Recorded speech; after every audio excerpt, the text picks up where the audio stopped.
The restaurant buzzed with quiet chatter and the occasional clink of glasses as I pushed through the double doors. The faint scent of roasted lamb and truffle oil hung in the air, mingling with the low hum of conversation. It was supposed to be a special evening, our 31st wedding anniversary. I had dressed for the occasion, wearing the suit Elaine had bought me years ago. I should have been excited, but there was a strange tension in the pit of my stomach, a feeling I couldn't shake. "Dad, over here!" My youngest, Juniper, called out from a private room on the right. Her voice cut through the ambience, drawing my attention. I adjusted my tie and headed in her direction. As I stepped inside, I froze. Seated around the table were Elaine, our 4 children, and Henry, my best friend. The sight of him sitting there felt like a punch to the gut. His presence alone was out of place, but the casual way he leaned back in his chair, one arm draped over the backrest like he belonged, set off alarm bells. Elaine looked up and gave me a smile. It wasn't the warm, loving smile I was used to. It was sharp, almost smug. "Took you long enough," she said, raising her glass in mock acknowledgement. I forced a smile and nodded. "Traffic," I replied curtly, sliding into the empty chair next to her. My eyes flicked to Henry, who avoided my gaze, shifting in his seat. The kids sat silently, their expressions ranging from nervous to confused. It wasn't the lively family atmosphere I had envisioned for tonight. Elaine swirled the wine in her glass, watching it like it held all the answers. "No need to rush," she said, her voice smooth but carrying an undertone I couldn't quite decipher. "We've got all night." I leaned back, scanning the table. Juniper fiddled with her napkin, while my eldest son, Michael, kept glancing between Henry and Elaine. My middle 2, Claire and Jack, avoided eye contact entirely, staring down at their plates like they were suddenly fascinating. "Is there a reason Henry's here?" I asked, keeping my tone neutral. Elaine's smile widened. "Oh, Henry's been such an important part of my life. I thought it was only fitting he joined us tonight." Henry cleared his throat, trying to add something to the conversation. Yeah. It's been great working together on a few things." "Working together?" I echoed, raising an eyebrow. "On what?" Elaine reached over, placing a hand on Henry's forearm. "Oh, you'll find out soon enough," she said, her tone laced with something almost playful. The discomfort in the room was palpable. I looked at the kids, searching their faces for any clue as to what was going on, but they avoided my gaze. Something wasn't right. The waiter arrived, breaking the tension momentarily as he poured wine into my glass and asked if we were ready to order. I waved him off, needing a moment to process the bizarre dynamic unfolding in front of me. Elaine tilted her head, studying me. "You seem tense, darling. Relax. This is a celebration." "Is it?" I asked, my voice calm, but my chest tightening. She leaned forward, her smile growing colder. "Oh, it definitely is. A celebration of transitions." "Transitions?" I repeated, my patience beginning to wear thin. Elaine sighed dramatically, setting her glass down with a faint clink. "You've always been so slow on the uptake, haven't you? But I suppose that's part of your charm." "Elaine," I said, my tone firm. "What's going on?" The private dining room was quiet except for the occasional clink of glasses and muffled conversations from the main restaurant. The tension in the air was thick enough to cut with a knife. I glanced around the table, trying to piece together why this dinner felt more like a trap than a celebration. Elaine leaned back in her chair, swirling her wine glass lazily. "So," she began, her voice cutting through the silence. "What's everyone been up to today?" Her tone was light, but her eyes held an edge. Michael, my eldest, shifted uncomfortably. "Just work, Mom. Nothing special." "Work," Elaine repeated, smirking. "Always so busy, just like your father." Her gaze slid to me, and there was that look, condescending, smug, like she was in on a joke I didn't understand. Henry, sitting diagonally across from me, cleared his throat. "Yeah, Mike, you've got your dad's work ethic for sure." He chuckled and took a sip of his drink, avoiding eye contact with me. Something was definitely off. I studied Henry, trying to make sense of why he was even here. He'd been my best friend for decades, but lately, there'd been a distance. He'd missed our last few golf games, brushed off my calls, and now Here he was, sitting at my family's anniversary dinner, acting like he belonged. "Henry," I said, breaking the awkward silence. "Good to see you. I wasn't expecting you tonight." He shifted in his seat, offering a weak smile. Elaine thought it'd be a nice surprise. I turned to Elaine, who was sipping her wine with an air of triumph. "Is that right?" I asked. "Oh, yes," she said, setting her glass down. "Henry's been such an important part of our lives. I thought it was only fitting he joined us for this special occasion." Her words hung in the air, and I noticed the kids exchanging nervous glances. Juniper was fiddling with her napkin, Claire stared at her plate, and Jack avoided looking at anyone altogether. They knew something I didn't. I leaned back in my chair, forcing myself to stay calm. "Well, it's always good to see old friends," I said, keeping my tone neutral, "even if it's unexpected." Elaine smiled, but it didn't reach her eyes. "Speaking of unexpected," she said, pulling a folder from her bag and sliding it across the table toward me. "I've been meaning to give you this for a while." "What is it?" I asked, my hand hovering over the folder. "Go on," she said, her tone dripping with mock sweetness. "Open it." I flipped open the folder, my stomach sinking as I read the words at the top. Petition for dissolution of marriage. Divorce papers. For a moment, the world seemed to tilt, but I forced myself to stay composed. I looked up at her, meeting her gaze. "What's this?" I asked, keeping my voice steady. Elaine leaned forward, her smile widening. "It's your retirement, darling," she said, her voice sickly sweet. "You've been such a good provider. Paid off the house, sent the kids to college, gave me the life I deserve. But I'm afraid your services are no longer required." Henry let out a low chuckle, and my eyes snapped to him. He leaned back in his chair, looking far too comfortable. "Yeah," he said, grinning. "Thanks for covering the bills while I kept her satisfied." My fists clenched under the table, but I didn't react. "Not yet. Is that right?" I said, my voice calm. Elaine smirked, clearly enjoying herself. "Oh yes? Did you really think I married you for love? You were a backup plan, nothing more. And now I've got everything I need. Henry and I can finally be together." She leaned back in her chair, folding her arms. "Oh, and one more thing. Henry's the real father of your kids." The words hit me like a freight train. I glanced at the kids, who sat frozen, their faces a mix of shock and horror. They hadn't known. That much was clear. "Mom, what the hell are you talking about?" Michael demanded, his voice shaking. Elaine turned to him, her expression softening slightly. "Oh, sweetie, don't act so surprised. You've always been smart. You had to have figured it out by now." Michael stared at her, his jaw clenched. "You're telling us Dad's not our real father? After everything he's done for us? After everything you've put him through?" Elaine rolled her eyes. "Don't be so dramatic, Michael. It's not like he didn't benefit too. He got to play the hero, the provider, the family man. It worked out for everyone." Claire slammed her hand on the table, her face red with anger. "How could you do this to him? To us?" Elaine sighed, clearly annoyed. "Oh, please. Don't act like I'm the villain here. Life is messy. Things happen. You'll understand when you're older." Henry, who had been silent for a moment, decided to chime in. "Look, kids, your mom and I—" "Shut up," Michael snapped, cutting him off. "You don't get to talk. You're just as bad as she is." The room fell into a tense silence, the weight of Elaine's betrayal pressing down on all of us. I took a deep breath, forcing myself to stay composed.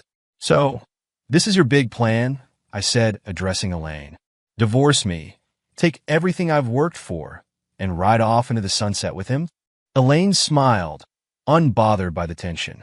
"That's about the size of it, yes. And honestly, you should be thanking me. I'm giving you a chance to move on, to find someone who actually appreciates you." Henry chuckled again, and something in me snapped. I stood abruptly, the chairs scraping loudly against the floor. Everyone went silent, their eyes on me. "You think this is funny?" I asked, my voice low and dangerous. Henry stopped laughing, his smug expression faltering. "Look, man, I said, cutting him off. "Don't say another word." Elaine sighed, clearly unimpressed. "Oh, stop being so dramatic. This is why I never told you sooner. You always overreact." I stared at her, my mind racing. The anger was there, simmering just below the surface, but I couldn't let it take over. Not yet. I needed to stay calm, to think this through. I hope you enjoyed your little show, I said, looking between Elaine and Henry, because it's the last time you'll ever catch me off guard. With that, I grabbed the divorce papers, tore them in half, and tossed them onto the table. You think you've won, I said, my voice steady. But this isn't over. Not by a long shot. Their laughter was a sharp, piercing sound that filled the private dining room, bouncing off the walls and settling like a heavy weight on my chest. I could feel their mockery in every chuckle, every sneer. But I stayed eerily calm, my expression betraying none of the storm brewing inside. You done? I asked, my voice steady and low. Elaine leaned in closer, her smirk growing wider. Not quite, she said, her tone dripping with venom. One more thing. Did you honestly believe I ever loved you? Please. She rolled her eyes and took another sip of her wine. You were just a stepping stone. A walking ATM, convenient, reliable, boring. Henry leaned back his chair, crossing his arms. Pathetic, he added with a laugh. Honestly, I don't know how you didn't see it sooner. You were always so trusting, so naive. It's almost sad. For a moment, the table was silent, save for the faint hum of the restaurant's ambience outside our little bubble of betrayal. I felt all eyes on me, my kids, stunned and uncomfortable, Elaine, smug and confident, Henry, oozing arrogance. I let the silence hang, let them stew in their false sense of victory. Then I smiled. It wasn't forced or hollow. It was genuine. Well, that's funny, I said, pulling my phone out of my pocket. I held it up for them to see, my thumb hovering over the screen. Because there's something you might want to see. Elaine's smirk faltered. What are you talking about? I tapped the screen, and the restaurant's massive television on the far wall lit up. At first, it was just black, and then it began a montage of images and videos that I had spent months gathering. Elaine's mugshot from her arrest 15 years ago. Prison records detailing her charges for fraud and theft. Clips from her old life as an adult film star, seedy and undeniable. Gasps rippled through the room. Diners at nearby tables turned to watch, their quiet conversations forgotten. Elaine's face went white, her confidence evaporating in an instant. What the hell is this? She screamed, standing so abruptly her chair tipped over. Her wine glass slipped from her hand, shattering on the floor in a pool of deep red. I leaned back, calm as ever, and gestured to the screen. Oh, just a little highlight reel of your greatest hits, I said casually. You son of a... Elaine lunged across the table, reaching for my phone, but I was faster. I stood, holding it out of her reach as she scrambled after me, her desperation palpable. Turn it off, she shrieked, her voice cracking. Turn it off right now. The kids were frozen, their faces a mixture of shock, anger, and confusion. Michael, the eldest, was the first to speak. Mom, what the hell is this? Is this real? Elaine whirled around to face him, her expression panicked. It's not what it looks like, she stammered. I can explain. Explain what? Claire interrupted, her voice shaking.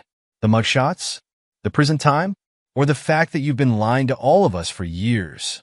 Henry stood, his face red with embarrassment and anger. You're going to regret this, he growled, pointing a finger at me. You think you can humiliate us like this and get away with it? I turned to him, my smile fading. Sit down, Henry, I said evenly. This doesn't concern you. Not yet. He froze, his jaw tightening, but he didn't move. Elaine, meanwhile, was in full meltdown mode. She turned back to me, her hands shaking. You bastard, she spat. You had no right. No right? I repeated, stepping closer to her. My voice remained calm, but there was steel in it now. You sit here, at our anniversary dinner, and tell me I'm nothing but a stepping stone? A walking ATM? You think you can humiliate me in front of my family and walk away unscathed? Let me tell you something, Elaine, you don't get to decide how this ends. I do. The room fell silent, the weight of my words settling over everyone. Elaine opened her mouth to respond, but no words came out. For the first time in years, she was speechless. Michael stood, his hands clenched into fists. "Is it true?" he demanded, his voice trembling. "Are you really not our dad?" I turned to him, my expression softening. "We'll talk later," I said. "I promise." Elaine reached for him, but he stepped back, glaring at her. "Don't touch me," he said coldly. "You've done enough." Claire stood too, tears streaming down her face. "You lied to us," she said, her voice breaking. "You lied about everything." Juniper, the youngest, was still seated, her face pale. "Why, Mom?" she whispered. "Why would you do this?" Elaine crumbled, sinking back into her chair. She buried her face in her hands, sobbing. Henry hovered awkwardly, unsure of what to do. I turned to him, my smile returning. "Still feeling smug?" I asked. He glared at me, but he didn't respond. He knew better. I reached for the divorce papers Elaine had slid across the table earlier. Slowly, deliberately, I tore them in half, then in half again, letting the pieces flutter to the table. "You two deserve each other," I said, looking between Elaine and Henry. "Enjoy your new life. It's going to be a very public one from now on." Elaine looked up, her makeup streaked with tears. "Please," she begged, her voice barely a whisper. "Don't do this. Don't ruin everything." "Ruin everything?" I repeated, my tone incredulous. "You did that all on your own?" The silence in the room was so heavy you could feel its weight pressing against your chest. Elaine sat motionless, tears streaking her face, her once smug expression replaced by utter defeat. Henry avoided my gaze, his hands trembling slightly as he gripped the edge of the table. I was about to leave when Michael, my oldest son, stood abruptly, his chair scraping against the floor. "Wait, Dad," he said, his voice ice cold. "There's more." I paused, turning slowly to face him. "More?" I asked, my tone measured, though my curiosity was piqued. Michael nodded, his face grim. "Turns out Mom has another family. A whole other life." The room erupted. Claire gasped, her hands flying to her mouth. Juniper let out a choked sob, her head shaking as if trying to deny the truth. Jacob, the second eldest, stood as well, his fists clenched at his sides. Elaine's head snapped up, her face pale as a ghost. "Michael, no," she cried, her voice raw and desperate. Don't what?" Michael shot back, his voice rising. "Don't tell Dad the truth? Don't let him know that this isn't even the worst of it." I stepped closer, my heart pounding in my chest. "Michael," I said, keeping my voice steady, "what are you talking about?" He hesitated, glancing at his siblings, then at me. "A few months ago," he began, his voice quieter now, "I overheard Mom on the phone. She didn't know I was listening. She was talking to someone. A man." Elaine buried her face in her hands, muttering, "Please stop." Michael ignored her, his gaze fixed on me. I started digging around, and I found emails, text messages, photos. He swallowed hard. "She's been living a double life, Dad. She's got another family, another husband, and kids." The words hit like a freight train. For a moment, I could hardly breathe. "You're serious?" I finally managed to say, my voice low. He nodded. "Dead serious. I've got proof." Michael pulled out his phone, tapping rapidly before handing it to me. On the screen were photos, Elaine with a man I didn't recognize, standing in front of a modest suburban house, smiling like she didn't have a care in the world. In another photo, she stood with two children, younger than my own, one of them bearing an uncanny resemblance to her. The blood drained from my face as I handed the phone back. "How long?" I asked, my voice barely above a whisper. Michael hesitated. From what I could piece together, about 10 years. 10 years.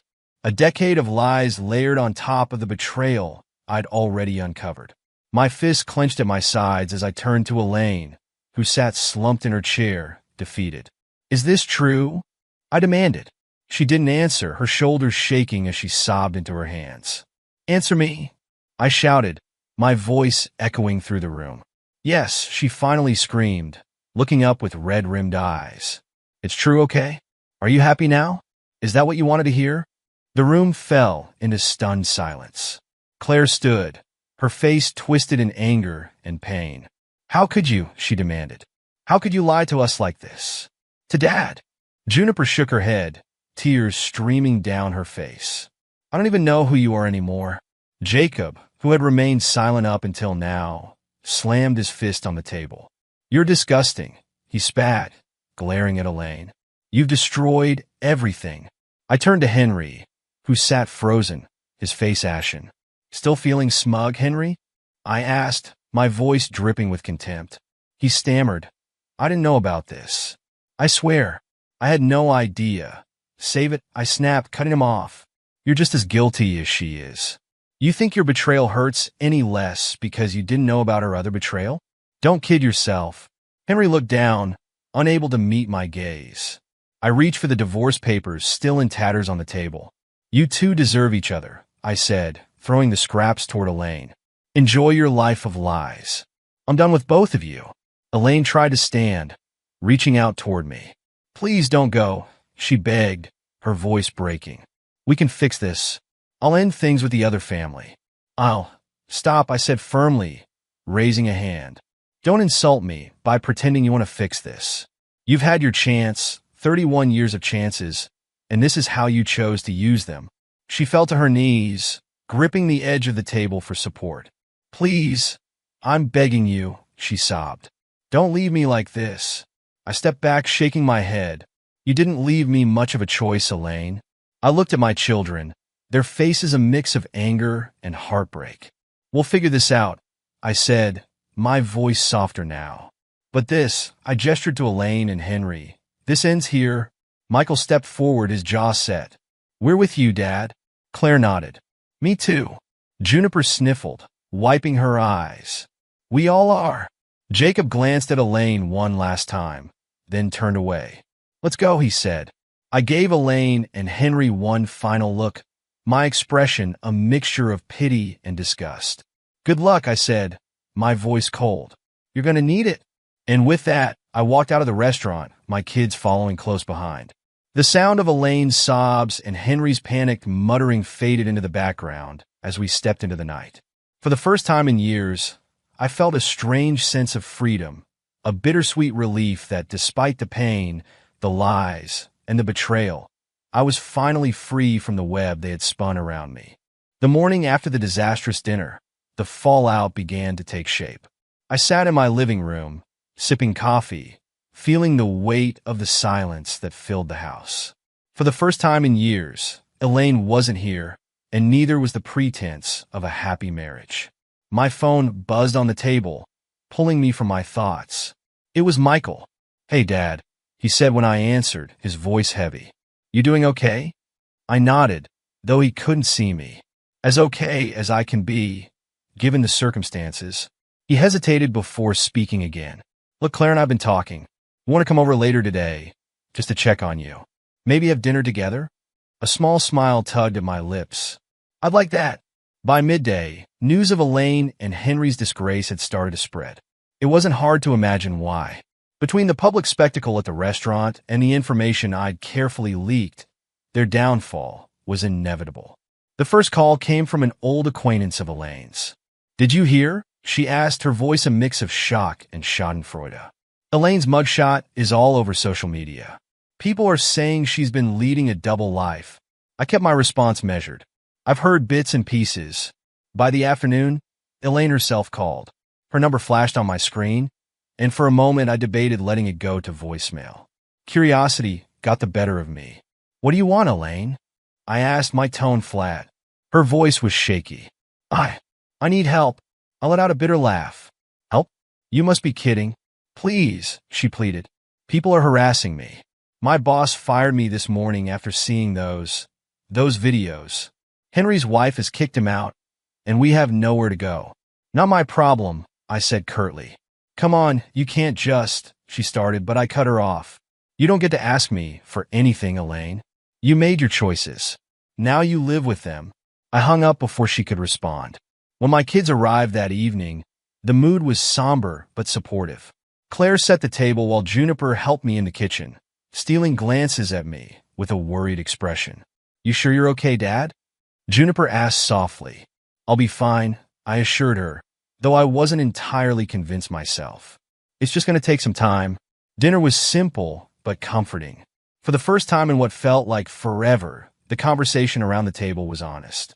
We talked about Elaine, about her betrayal, and about how to move forward. Michael was the first to speak up. "We're cutting ties with her," he said firmly. "She's toxic. She lied to all of us." Claire nodded in agreement. "I don't see how we can forgive her after everything." Juniper looked hesitant. "I don't know. She's still our mom." Jacob, who had been quiet until now, spoke up. "She stopped being our mom the moment she decided we weren't good enough to know the truth."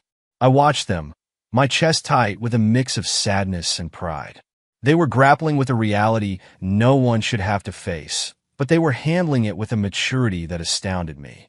Meanwhile, Elaine and Henry's lives continued to crumble. The next day, I received a call from Henry. His voice was strained, almost desperate. "Look, man," he began, "I know I messed up, but can't we put this behind us? For old time's sake." I let out a cold laugh. "Old time sake? You mean the decades you spent betraying me?" "I don't think so, Henry. I'm sorry, okay? I didn't think it would end up like this," he said, his tone bordering on panic. "No, you didn't think at all," I replied. "And now you're paying for it. Goodbye, Henry." I ended the call, feeling a sense of satisfaction I hadn't expected. In the weeks that followed, Elaine and Henry became pariahs. Friends they'd once charmed turned their backs on them. Elaine's second family, the one Michael had uncovered, refused to have anything to do with her after learning the truth. She had burned every bridge she'd ever built. One afternoon, as I was going through old photo albums, I found a picture from our wedding day. Elaine was smiling brightly, her eyes full of promises she would never keep. I stared at the photo for a long time before tearing it in half and tossing it into the trash. That chapter of my life was over. Gradually, I began to rebuild. My kids became my greatest source of strength, rallying around me in a way I hadn't expected. We spent more time together, weekend dinners, movie nights, even a family trip to the mountains. It wasn't always easy, but it was healing. One evening, as we sat around a campfire during the trip, Claire turned to me. "You know, Dad, you deserve to be happy." I smiled at her. "I am happy, Claire. I got you guys." She shook her head. "That's not what I mean. I mean you deserve someone who appreciates you. Someone who loves you for who you are." Juniper chimed in. "She's right. You shouldn't give up on love just because Mom turned out to be." "Well, Mom." I looked at my kids, their faces glowing in the firelight. For the first time since that fateful night at the restaurant, I allowed myself to consider the possibility. Maybe they were right. Maybe there was still room for love in my life. It started at the farmer's market on a crisp Saturday morning. The air was cool, the smell of fresh bread and blooming flowers wafting through the stalls. I wasn't looking for anything, or anyone for that matter. But life has a way of surprising you when you least expect it. I was inspecting a jar of honey when a soft voice interrupted my thoughts. "Careful with that one. The lid's a bit loose." I turned to see a woman with kind brown eyes and a gentle smile. She was holding a small basket of herbs and fruits, her presence radiating warmth. "Thanks for the heads up," I said, setting the jar down carefully. "I wouldn't want to end my shopping trip sticky." She chuckled, and the sound was like music. "Well, that would definitely ruin the morning." We chatted briefly about honey, of all things. Her name was Lily, and she owned a small bakery in town. She invited me to stop by sometime, and before I knew it, I found myself agreeing. As she walked away, I realized I was smiling, really smiling for the first time in months. A week later, I stood outside her bakery, nervously smoothing down my shirt. The sign above the door read Lily's Hearth, and the smell of freshly baked bread and cinnamon wafted out every time the door opened. Gathering my courage, I stepped inside. Lily was behind the counter, arranging a tray of pastries. When she saw me, her face lit up. "You made it." "I did," I said, feeling unexpectedly shy. "This place smells incredible. Wait until you try something," she said with a wink, sliding a plate of cookies across the counter. "On the house. Call it a baker's welcome." I laughed, taking a bite of a cookie. It was perfect, soft, buttery, with just the right amount of sweetness. "You might have just ruined every other cookie for me." "Good," she said playfully. "Keeps you coming back?" As weeks turned into months, Lily and I grew closer. She had a way of making everything feel lighter, simpler. She didn't pry into my past, but she listened when I chose to share. And when I told her about Elaine, about the betrayal and the fallout, she didn't judge or pity me. She just understood. You didn't deserve that, she said one evening as we walked along the river. The setting sun cast a golden glow on the water. But you're here now, and that's what matters. Her words stayed with me. For so long, I'd felt defined by what Elaine had done, by the lies, the humiliation, the loss. But with Lily, I started to see that I was more than that. I wasn't just a man who'd been betrayed. I was a man who had survived, who had rebuilt, who was capable of loving and being loved again. Meanwhile, Elaine and Henry's lives had taken a nosedive. The humiliation of their exposure had followed them everywhere. Elaine struggled to find work, her reputation in tatters. Henry's charm had worn thin, and the cracks in their relationship began to show. One evening, I got a call from a number I didn't recognize. Against my better judgment, I answered. Hello. Hi, it's Elaine. Her voice was hesitant, a shadow of the arrogance it once held. What do you want? I asked, keeping my tone neutral. I wanted to apologize, she said, her words rushed and desperate. I know I hurt you, and I know I don't deserve forgiveness, but I can't live like this anymore. Please, can we talk? I took a deep breath, the memories of her betrayal flashing through my mind. Elaine, I spent years giving you everything I had. You threw it all away for your own selfishness. I've moved on, and you need to do the same. But no, I said firmly. This is the life you chose. Now you have to live with it. I hung up, feeling a strange sense of closure. My relationship with Lily blossomed. She met my kids, who were cautious at first but quickly warmed to her. She had a way of making people feel at ease, of turning even the simplest moments into something special. One evening, as we sat on her porch, sharing a bottle of wine, she turned to me. Do you ever think about what's next? For us? I looked at her, her face illuminated by the soft glow of the porch light. I do, I admitted. And for the first time in a long time, I feel like I have something to look forward to. She smiled, leaning her head against my shoulder. Good, because I think we make a pretty great team. By the end of that year, I had found a peace I hadn't thought possible. Lily and I bought a house together, a cozy place with a garden she loved to tend. My kids visited often, their laughter filling the space in a way that reminded me of what really mattered. Elaine and Henry were a distant memory. Occasionally, I'd hear about their struggles through the grapevine. Henry leaving her, Elaine scraping by on odd jobs, but I didn't dwell on it. Their misery was their own doing, and I had no interest in letting it touch my new life. One evening, as I stood in the garden watching Lily plant tulips, she looked up at me and smiled. What are you thinking about?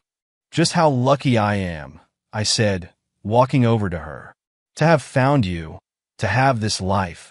She stood, brushing dirt off her hands, and kissed me softly. Well, you deserve it. And for the first time in a long time, I truly believed it. The past was behind me, and the future was mine to create. This was my new beginning, and I wasn't looking back.